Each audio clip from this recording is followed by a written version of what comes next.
तो जय हिंद दोस्तों। तो आज हम इस वीडियो में बात कर रहे हैं NTPC under graduate and 12th level की एग्जाम हो चुकी है और आप सभी को अब ये डाउट है कि आंसर की कब तक आएगी और कितना स्कोर हो सकता है कि जिससे हम क्या इससे स्कोर इसमें मान के चले और सीबीटी 2 के लिए जो प्रिपरेशन करें कि यानी कि अगर हमें मौका मिले तो हम सीबीटी 2 में अपना बेहतरीन स्कोर कर पाए। तो उन सभी पॉइंट्स पे हम बात करेंगे, तो वीडियो लास्ट तक जरूर देखें। तो शुरू करते हैं भाई। सबसे पहले हम जानेंगे कि इसकी आंसर की कब आएगी।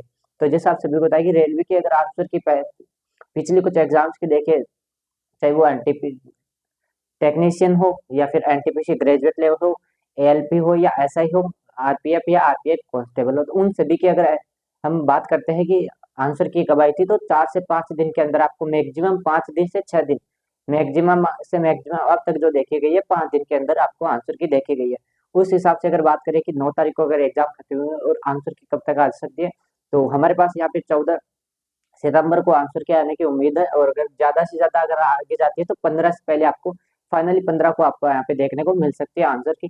फिर अब बात करें कि सेफ स्कोर कितना रह सकता है, तो उस पेपर लेवल आप सभी ने देख लिया होगा कि शुरुआत की जो 2 दिन की जो 3-4 शिफ्ट हुई थी, 2 दिन की भी कंप्लीट शिफ्ट नहीं कि 2 दिन में 6 शिफ्ट हुई, ऐसा नहीं कि 2 दिन के अगर शुरुआत में 2-3 दिन में जो 4-5 शिफ्ट हुई थी उनमें पेपर जो है थोड़ा इजी रहा। इजी का मतलब उसमें जीके जो है जिस हिसाब से पिछले ईयर पहले पूछा गया है कि topic wise topic point two point की, इस टॉपिक से हर टॉपिक से लेवल बराबर चलता है कि 2-4 क्वेश्चन इससे 2-4 क्वेश्चन इससे ऐसा हुआ है, तो ऐसा आपको देखने को मिला शुरुआत में। लेकिन बाद में जैसे जैसे एग्जाम के दिन बढ़ते गए और उस वहां पर क्या होगा, फिर आपको करंट अफेयर्स के जो है 15 से 20 क्वेश्चन देखने को मिलने लगे और कोई पता नहीं रहा कि कैसा एग्जाम चल रहा है। तो यानी कि एक फाइनल लास्ट में जो एग्जाम सबके मैक्सिमम बच्चों के जो है उसमें जो है आपको जीके में कुछ पता ही नहीं चला कि कहाँ से क्वेश्चंस आ रहे हैं।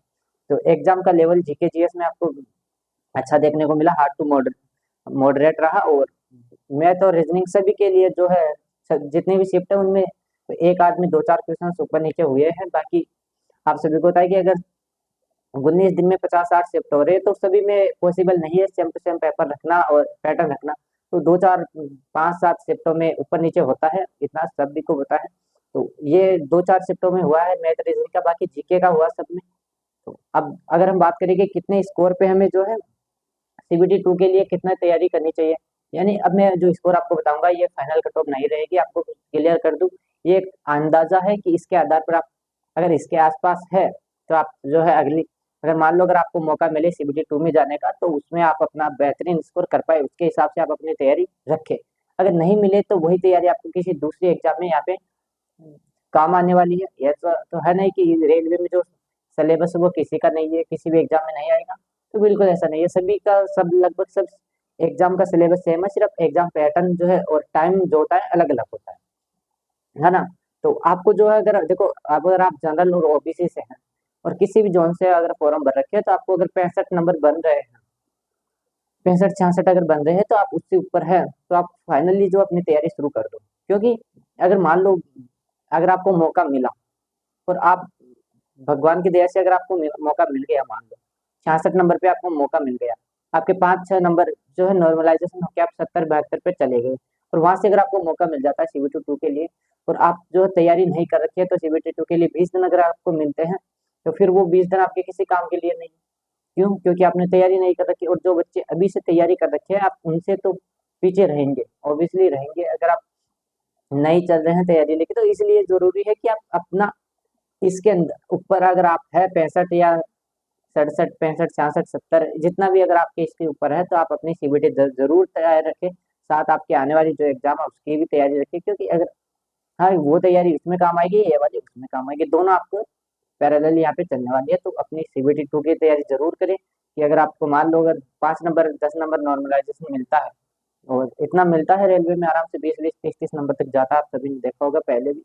तो प्लीज अपनी तैयारी कंटिन्यू करें। अगर सीबीटी 65 से ऊपर है, अगर आप SC ST से, तो आप अगर 55 या 60 से ऊपर है तो वहाँ पे भी आपको जो है जरूर मेरे हिसाब से सीबीटी 2 की तैयारी करनी चाहिए।